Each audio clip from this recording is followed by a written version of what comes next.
Hi there, I'm Deb Crow, and I want to welcome you to Season 4 of Imperfect, the Heart-Centered Leadership Podcast. This is a podcast where we connect, learn, and laugh together with authentic and courageous leaders from all over the globe. You will learn from leaders you haven't even met yet. You will gain new tools to add to your leadership toolkit, because leadership belongs to all of us. It is not measured by stature or title. So please pull up a chair and listen in. This is the Imperfect, Heart-Centered Leadership Podcast. Well, welcome back to Imperfect, the Heart-Centered Leadership Podcast. And my guest today is Douglas Squirrel, or he said you can call him Squirrel. Most people do. Most people do. So welcome to the show. Just delighted to have you on today. Likewise. Glad to be here. For season 4, my team's always pushing me out of that comfort zone. So we went video this year and we changed things up. And I thought I could read bios and say how great people are, but it's your story. So will you tell our listeners who are listening from 65 countries, tell us a little bit about Squirrel? Sure. So first thing to say is this is a 600-year-old house behind me here. So I'm very proud to live in England and be English, although I talk funny. So let's get used to that. And I've been writing computer programs since I was 6 years old. And you can tell from the couple of gray hairs that was a pretty long time ago. So it was a pretty primitive computer. My professional career has been as a CTO, VP engineering, all of those kinds of executive titles. And I worked in several companies and I got fired from every one. Now, I got fired in this very nice way that the CEO or someone like that would come to me and say, Squirrel, you've built this amazing team and they're performing really well. And we have this great leader who does most of the work now. And there's not much for you to do. And gosh, you're kind of expensive. So would you please go be wonderful somewhere else? And I kind of twigged after a while, after getting fired like this, that maybe this was what I was good at. So since then, I became a consultant. And now I work with teams all around the world. I don't know if it's been 65 countries. You're making me want to go count now. But more than 200 different organizations on making their tech teams insanely profitable. So us tech people don't usually talk about profit. We also don't talk about emotions very much, which I imagine you and I are going to want to talk about, Deb. And, absolutely. I get engineers talking about those kinds of concepts and make them really sing and perform because I'm helping them to have difficult conversations. I love that. And that's why I wanted you on the show. So Great. My first leadership question, you have said that emotions are valuable signals, but verify what suggests to you how to get through a difficult conversation. So let me wrap some context. Analytical, logical mind, just want to get things done, don't want to feel, big thinkers. Share some strategies around that, because that's going to be a big percentage of our listeners. Yeah. So us engineers, we tended to go into computer programming because computers are easier to talk to than humans for us. For many people who are at the other end of the kind of emotional availability spectrum, the computer is very frustrating to deal with because it doesn't understand what you mean. It just deals with black and white and 0 and 1. And we really like that. But the thing is that conversations are a skill that you can develop. And one of the things I'm always coaching people on, wherever they sit in the organization, is that a conversation is something that you're not born able to do well. And everyone thinks, gosh, I learned to talk when I was 2. Why can't I have a good conversation? But if you start analyzing your conversations, then you start to find out, gosh, and I was doing this just last week with 2 very technical people. They had a wonderful debate about what they were going to do and would they do it this way or would they adopt that approach or would they use this team or that team? And I counted during their conversation how many times each one asked the other one a question. The conversation was about 30 minutes long, and I got them, if I was really generous, with 8 questions. And that's a pretty typical score. And it's not unusual to have 0 questions. So I'd encourage your listeners to try that exercise with anybody, engineers or not. It really applies to anyone. And if you start to analyze your conversation that way, then you will learn a lot about how your conversation could be more effective, because they would have learned a lot, and it probably would have taken them 5 minutes, not 30, if they just asked a few key questions along the way to clarify. They talked at cross purposes. They didn't understand each other well. They had difficulties that would have been resolved by questions. Now, simple interventions like that can make a huge difference in how executives work with each other, and it applies to tech teams. You'd think that, oh gosh, maybe they can just get by with, kind of telepathy and using ChatGPT and things like that. Absolutely not. You need more talking. You need more interaction when you're building extremely complex systems. Now, I can go on, but how am I doing so far? Absolutely. No, just so many key points. So my second question has permanent residency on the show. I've asked over 260 leaders this question. Wow. What imperfections does Squirrel bring to his heart-centered leadership? Oh, wow. Fantastic. Well, I'll answer that two ways. I'll talk to you about what things I'm not as good at and what I do to backfill them and deal with them. But first, I'll talk about imperfections that I ask my clients to make use of. So I'm not sure which way you want it, but I'm going to take it both those two ways and see if it's helpful. So when my clients come to me, they're usually rising leaders. They're people who are trying to expand beyond where they are today. And they might be the CEO trying to deal with new tech people, new tech directions. It might be the chief technology officer trying to grow their team. It might be a salesperson who's trying to sell what the technology people have, which is its own particular challenge, working with engineers to sell things. Whatever their situation is, one of the things I help them to do is to reify what they're working with, to take it from being kind of vague, unclear, messy kind of stuff. And like, we'd like our customers to buy more. We want to upsell. We want to be dominant in our market, something like that, to we will produce this feature. We will sell it to customers this way. It will be done at this time. We get it all lined up. Now, they have different skills at doing that. Some of them are not as good at doing that. It comes more naturally to some folks than to others. But what I tell them is it's not terribly important which buckets you put things in and whether you get them all right. And I tell them often, people talk about leading indicators. I say, I'd rather you were looking for imperfect indicators. Look for something that tells you you're on the path. You're landing your airplane. And if you've ever landed an airplane, you know that you're always kind of up and down. You're never quite on the path. You get airplanes land all the time. Yeah. Yeah. Airplanes do land, and they land because people are always making corrections. So one of the crucial skills is to take the imperfections that you have. Hey, I'm not as good at understanding what the tech people are doing. Man, it's difficult for me to understand what customers want because I'm sitting here deep in the technology team. Yeah. Whatever the limitation might be, don't worry about it. Don't be constrained by it. Say, look, I'm going to see whether I can increase my understanding. Can I get more feedback from my customer? Can I get more interaction with the engineering team? And whether I have the exact right number or not, whether I have the perfect indicator, doesn't matter. I know whether I'm going up or down. And if I know that, then I can land the airplane. Absolutely. So that's my philosophy about imperfections. Good. And so I'll finish answering what you might have been aiming for more, which is where there are imperfections for me. Well, certainly one is that I never understand my customers' businesses. So I was just looking at one earlier today that does financial transactions in Africa. I have another one I just finished up that does human resources around the world. I was talking to somebody yesterday who does artificial intelligence for factories to make sure that the right machines are in the right place with the right maintenance. I don't know anything about all of those. I have no clue how my customers' businesses work. I learn a lot about them. I can tell you an awful lot about biotech and mouse models now because I've worked with a bunch of different companies who are trying to cure Parkinson's and other wonderful things like that. But the thing that I do well, and the thing that allows me to overcome that imperfection, is that I understand the process. I understand the tools like conversations and executive projection of power in a way that's actually productive rather than destructive. Those are skills and tools and techniques that I can teach people, whatever industry they might be in. So I've learned to embrace the fact that I know nothing about my clients' businesses, and I won't. It's entertaining to get good at those things, to understand a little bit. But the crucial thing is the techniques for the people rather than the details of the technology, which I'm never going to be better at than the client.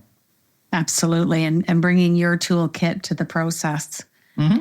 Now, we've talked about how conversations are a skill to improve who we are as people and what we bring to our leadership.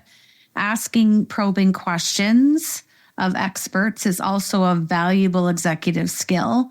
What do you mean when you say that engineers are not wizards? Now I have to get something out for you here. Let's see if I still have it down here. I think I do. Your Harry Potter wand? Say again? No, not quite. But it's a certificate. Now, I'd be willing to send any of your listeners one of these certificates. So I will just offer this because I had them printed just before the pandemic hit. So I haven't been able to send out as many as I'd want because I used to meet a lot of people in person. Now I do a lot more on the screen. You can't read it, but what it says is that I give you my official permission to ask questions of software developers, system admins, designers, QA staff, and other technologists, including what are you doing? Why are you doing that? Can I see the results? When will it be done? And why don't we do this instead? So if you want an official permission to do that, just write to me. I'm sure we'll put the address and things in the show notes. It's just you got to tell me where to send it. And I'm happy to send one along personally signed by me. And the reason I made all that is not just to have a cool thing to show, but also because it's so important that people feel they have that permission. Mm-hmm. And the problem with technology and a few other things, finance is in this category. If you have some very deeply technical thing like that manufacturing company, they have deep understanding of factories in a way I'm never going to know. Those people who have that kind of wizard experience are kind of intimidating because they talk funny, right? They use all these fancy words. And, in our world, we talk about deployment via Kubernetes and Lambdas in Amazon Web Services, and your brain kind of explodes, right? And you just say, oh my God, I can't possibly understand that, so I can't ask them any questions. And that's what's wrong. Because, and that's why I want to give you official permission from Squirrel, that it is totally fine. In fact, it is vital that you ask those kinds of dumb-sounding questions, because it forces the person who is the wizard to come to your level and explain what the heck they're doing. And I cannot count for you the number of clients I have come to ask some dumb questions like that. Yeah. And I found out that half of what they're spending on technology, which is usually a huge amount of their budget, is being wasted. It's not on things that are relevant. But because somebody dressed it in fancy language and somebody else wasn't willing to ask any questions about it, they went ahead with a project or a change or a refactoring that wasn't necessary. And absolutely. Only when you can get your wizards to be accountable for what they're doing and why it's valuable, there's a return on investment for your spending with them, only then should you go ahead and approve whatever it is they're going to do. Don't let them get away with saying, oh, you can't understand. I love it. Okay, my last leadership question is, I want you to talk about the ladder of inference and why it appeals to technical people. I love this. Oh, this is a fun one. It is. Absolutely. So I don't know do you know the ladder of inference? It's most popularly talked about in the fifth discipline by Senga. Yeah. But it actually comes from a guy called Chris Argyris, who did wonderful social science research that's impenetrable. Nobody can read it. So you have to go and analyze it. And in my book that I wrote with my co-author, Jeffrey Frederick, we kind of unpacked that for technology teams, because it's a technology. It's actually a set of tools that you can use really effectively, but it's all kind of buried in these ancient 1970s theoretical textbooks. But the ladder of inference, go look up a picture of it. It's a very helpful visual, is a tool that you can use to go from what people observe to how they're acting. And I'm putting it here on the video, so for anybody who's watching rather than listening, and I'm kind of starting down here at my chin and I'm finishing up here at the top of my head. And that's because the ladder is kind of visible at the bottom. We can all observe things in the universe around us, and we can observe what people do. That's the action kind of up here at the top. Everything else is inside your head. And by definition, you can't see inside someone else's head. If anybody out there has telepathy, please write to me. I have great startup ideas. We can really work on it. But if you don't have telepathy, then you need things like the ladder of inference to see inside the other person's head. And the great thing about it is this tool, this way of asking questions that kind of take you from the data up to which data is important, what it means, what beliefs you have as a result of that, and so on, then takes you up to the top and what you might act on. That gives you an insight into someone else's reasoning. It's very similar to software testing. So engineers are used to doing something called test-driven development, which is a way of going slowly when you write software so you actually know what you're doing. And when I talk to them about it, I say it's test-driven development for people, also known as the ladder of inference. And the wonderful thing about it is it's kind of mechanical. It's kind of an algorithm. It's a recipe. It's a thing you can follow. And engineers love that. Boy, that's really great for us. So there's a lot of these types of tools that make it really accessible for anyone to follow a set of steps to understand someone else's reasoning. So you don't say things like, I bet you've heard this kind of thing from lots of people. Oh gosh, those suits over there, they're just telling us engineers what to do. Those salespeople, they just don't understand us. You can't let them do that. You say, hang on a second, I want you to apply test-driven development for people, apply the ladder of inference so you can explain to me their reasoning, because they're not doing it because they're insane. They're not doing it because they hate you. They're probably selling things that we don't have in our software because they don't know about it, or they haven't asked you about it, or you've intimidated them with your weird jargon, and so they're not able to understand it. Go find out which one of those is true, and don't talk to me about it until you have. And here's the tool. And the wonderful thing about when you do that is you get this tremendous empathy and understanding from the person who formerly was saying this person's nuts because they're only seeing the action. They suddenly understand the reasoning. And usually halfway up, they say, wait a minute, I had no idea that you're doing that, but you don't understand this other thing. And suddenly you get this tremendous opportunity to act and change the reasoning because you understand how they got from the data they were seeing to the action in the world. Absolutely. Great analogy and strategy. I love the way you explained it. Okay, I'm going to switch to my Fab Four. We just want to know what's sitting on the top of that brilliant mind of yours. First question. Name or give us a word or phrase that shows up in your daily leadership language.